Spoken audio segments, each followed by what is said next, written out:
They say that actually pepper bombing Baghdad and slaughtering and maiming millions plus civilians, that is the only way of bringing peace to the world, right? That's cognitive dissonance. That's lying to yourself. It's a form of what George Orwell called doublethink, which is the ability to hold two contradicting views and believe at the same time that both are true. So we need to break that self-dishonesty and face it. It is what it is. And if we don't face it and accept what the situation is, how are we going to deal with it? We're not.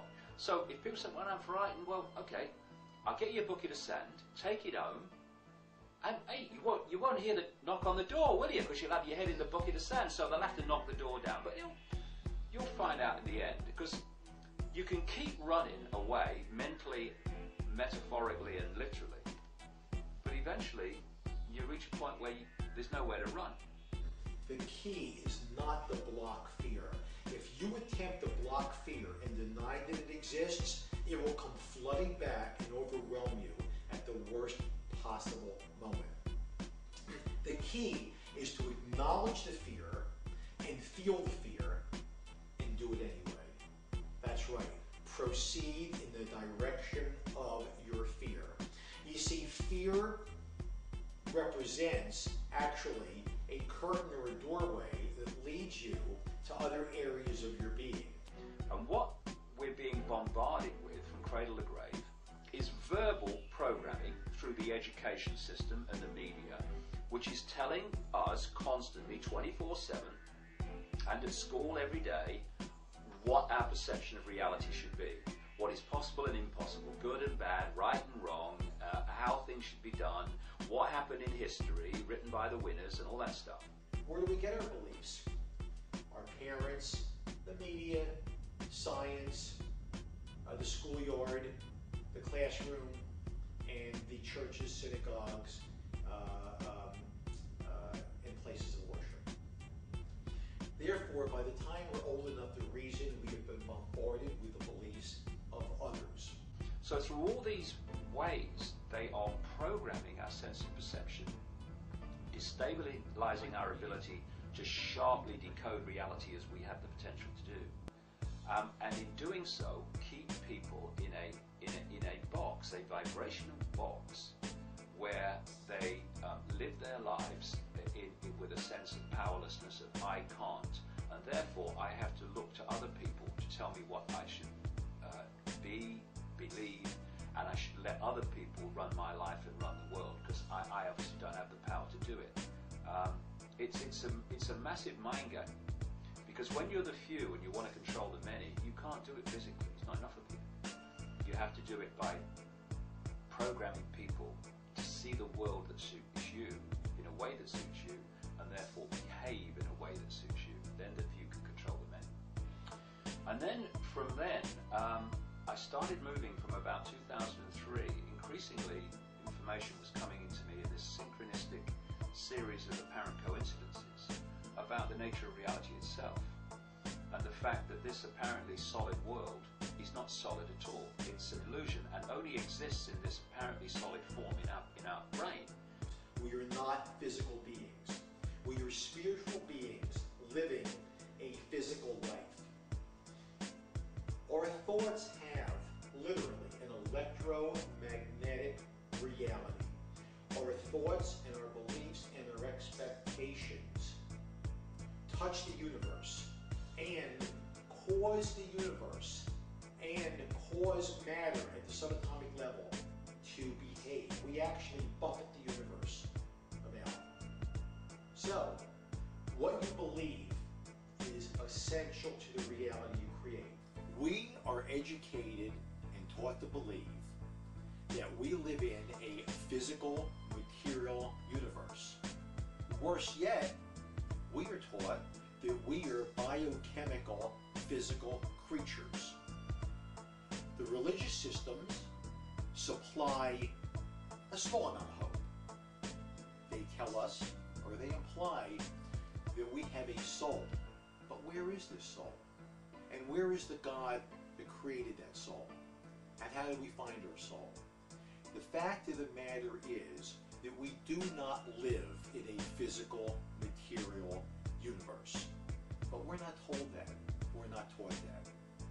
Because in our school systems, in our media, and in our society, we are still learning 1940s science. We have not been informed. We don't tell our kids, and we don't learn that science has discovered that when you tear matter apart and you get the molecules, and you tear molecules apart and you get the atoms, and you tear atoms apart and you get the electrons and protons and neutrons, that when you continue to tear those so-called objects apart, you wind up with energy. Not only that, the energy appears to be living energy. And I will explain exactly how that has been discovered. Who discovered that, by the way? Believe it or not, one of the discoverers was Albert Einstein. Another was Werner Heisenberg. And many of the quantum physicists that have studied subatomic particles. Now, why is this important?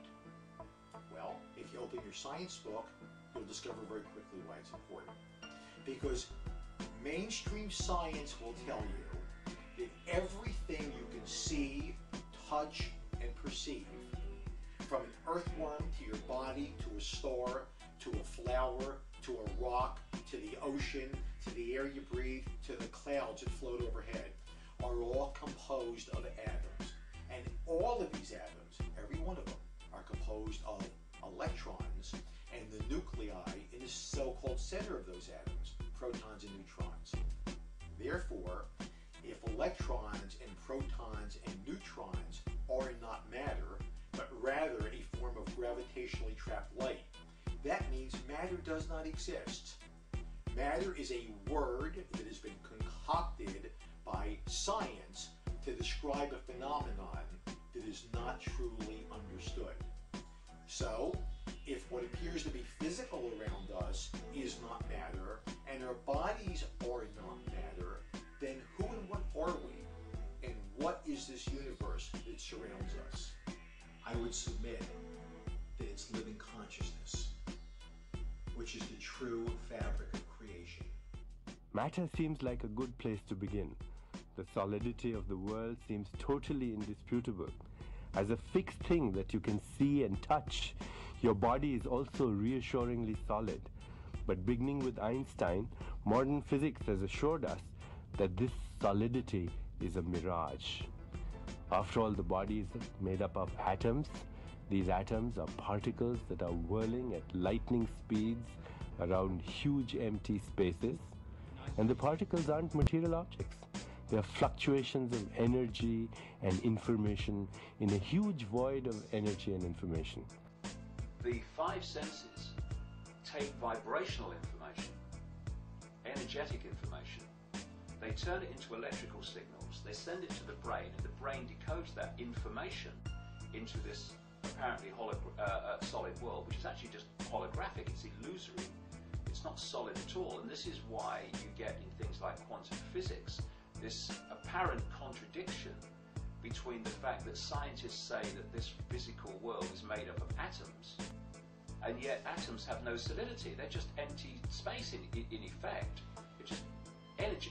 They're not solid at all. How can something that's not solid make up a solid world? It can't.